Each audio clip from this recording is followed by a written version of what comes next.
আসসালামু আলাইকুম, শুভ সকাল। আজ ৭ সেপ্টেম্বর ২০২৫, ২৩ ভাদ্র ১৪৩২ বঙ্গাব্দ, ১৪ রবিউল আউয়াল ১৪৪৭ হিজরি। জানিয়ে দিচ্ছি বাংলাদেশের স্বনামধন্য বেশ কয়েকটি পত্রিকার অনলাইন ভার্সনের শিরোনামসমূহ। প্রথম আলো। ফেসবুকে আপত্তিকর পোস্ট নিয়ে হাটহাজারীতে দুই পক্ষ মুখোমুখি, ১৪৪ ধারা জারি। বিসিসিআই এর কোষাগারে আছে ২০,০০০ কোটি টাকার বেশি। বিদেশ ঘুরে এবার দেশে আসছে মেহজাবিনের সাবা। ডাকসু নিয়ে দুই জরিপ, নিরপেক্ষতা নিয়ে প্রশ্ন প্রার্থীদের। বাসাইলে একই স্থানে কাদেরিয়া বাহিনী ও ছাত্র সমাজের সমাবেশের ঘোষণা, ১৪৪ ধারা জারি। ছাগলকাণ্ডের মতিউরকে গোপন বৈঠকের সুযোগ, ১১ পুলিশ সদস্য বরখাস্ত। এদিকে মোহাম্মদপুরে দিনের বেলায় চাপাতি হাতে ১১ সেকেন্ডের ছিনতাইয়ের মিশন। ডাকসু নির্বাচন, ভোট চেয়ে শিক্ষার্থীদের স্থানীয় নেতাদের ফোন, ফেসবুকে সমালোচনা। চট্টগ্রাম বিশ্ববিদ্যালয় প্রশাসনিক ভবনের নাম নিয়োগ বাণিজ্যের জমিদার, ভবন লিখে প্রতিবাদ। অভিভাবক ডাকার হুমকি। চলে যাচ্ছি যুগান্তর পত্রিকার পাতায়। নীতির পথে চলে গড়তে হবে নতুন বাংলাদেশ, বলেছেন শিক্ষা উপদেষ্টা। রাষ্ট্রীয়ভাবে দরুদ পাঠের সংস্কৃতি গড়ে তোলার আহ্বান।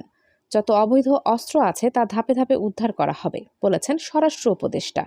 মতিউর কাণ্ড, এসআই সহ ১১ পুলিশ সদস্য বরখাস্ত। গণছুটির ঘোষণা পবিসের, বিদ্যুৎ বিপর্যয়ের আশঙ্কা। জলাশয় বাঁচলেই ঢাকা বাঁচবে, বলেছেন সৈয়দ রিজওয়ানা হাসান। নির্বাচনে বিশৃঙ্খলা করলে জনগণকে সরকারের পাশে দাঁড়াতে হবে। অনেকে নির্বাচন পেছানোর ষড়যন্ত্রে জড়িত আছে, বলেছেন আসিফ মাহমুদ। নবীজির আগমনে মানবজাতি মুক্তির সন্ধান পেয়েছিল, বলেছেন কাদের গনি। বৃষ্টি নিয়ে সুখবর দিল আবহাওয়া অফিস। পবিত্র দিনে বিশেষ বার্তা আজহারির। পুলিশের বিশেষ অভিযানে একদিনে গ্রেফতার ১,৮৬৬ জন। অনলাইন ক্যাসিনো ডন কে এই সেলিম প্রধান। সাভারের ৩ ছাত্র হত্যা মামলার চার্জশিট দাখিল, হাসিনা সহ অভিযুক্ত ২০৮ জন। অনুমোদিত সিসা বার পরিচালনা। ক্যাসিনো ডন সেলিম প্রধান সহ গ্রেফতার ৯। এদিকে ডেঙ্গুতে আরও ২ জনের মৃত্যু। ফ্যাসিবাদ পরাজিত হয়েছে বলে ষড়যন্ত্র থেমে নেই, বলেছেন উপদেষ্টা আদিলুর। ৫ বিভাগে বৃষ্টির আভাস, কোথাও ভারী বর্ষণের সম্ভাবনা। চলে যাচ্ছি আমার দেশ পত্রিকার পাতায়। প্রধান বিচারপতিও আদালত অবমাননার ঊর্ধ্বে নয়। দেশ বিক্রির চুক্তি করেছেন ভলোদিমির জেলেনস্কি। ইউক্রেনকে গিলে খেতে চাইছে ২৬ দেশ। তুরস্কে জাহাজ রপ্তানি করছে বাংলাদেশ। সব অবৈধ অস্ত্র উদ্ধার করা হবে, বলেছেন স্বরাষ্ট্র উপদেষ্টা। পাগলা মসজিদের বাক্সে লাখ লাখ টাকা দান, নেপথ্যে কি?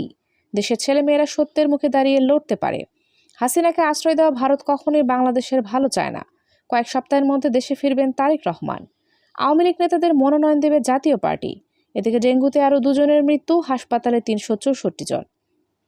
চলে যাচ্ছি দৈনিক ইত্তেফাক পত্রিকার পাতায়। কারাগারে নেওয়ার সময় মতিউরকে অনৈতিক সুবিধা, ১১ পুলিশ সদস্য বরখাস্ত। চট্টগ্রামের হাটহাজারীতে ১৪৪ ধারা জারি। বাগেরহাটে ৩ দিনের হরতাল ডাকল বিএনপি জামায়াত সহ সর্বদলীয় কমিটি। প্রধান বিচারপতিও কন্টেম্পট অব কোর্টের ঊর্ধ্বে নন, বলেছেন অ্যাটর্নি জেনারেল। জাজিরায় যুবকের হাত পা ভেঙে 2 চোখ খুঁচিয়ে নষ্ট করে দেওয়ার অভিযোগ। মহিলা আওয়ামী লীগ নেত্রী সুইটি গ্রেপ্তার। বাতিল হয়ে গেল আফগান পররাষ্ট্রমন্ত্রী মুত্তাকির প্রথম ভারত সফর। তৃতীয় টার্মিনাল পরিচালনায় জাপানি কনসোর্টিয়াম না এলে বিকল্প খুঁজবে সরকার। সবশেষে চলে যাচ্ছি নয়াদিগন্ত পত্রিকার পাতায়। এনবিআরের সেই মতিউরকে অনৈতিক সুবিধা, ১১ পুলিশ সদস্য বরখাস্ত। বছরে ১৬,০০০ কোটি টাকার রেমিটেন্স হারাচ্ছে বাংলাদেশ। এক শ্রেণীর লোক চাচ্ছে নির্বাচন যাতে না হয়, বলেছেন মির্জা আব্বাস। বিএনপির গুলশান কার্যালয়ে পাকিস্তান হাই কমিশনারের সাথে বৈঠক। কয়েক সপ্তাহের মধ্যে দেশে ফিরবেন তারেক রহমান। গণছুটি ঘোষণা পবিস কর্মীদের। বিদ্যুৎ বিপর্যয়ের আশঙ্কা। নেপালকে হারাতে পারল না বাংলাদেশ। হামলায় নূরের শর্ট টাইম মেমোরি লস হয়েছে, বলেছেন রাশেদ খান।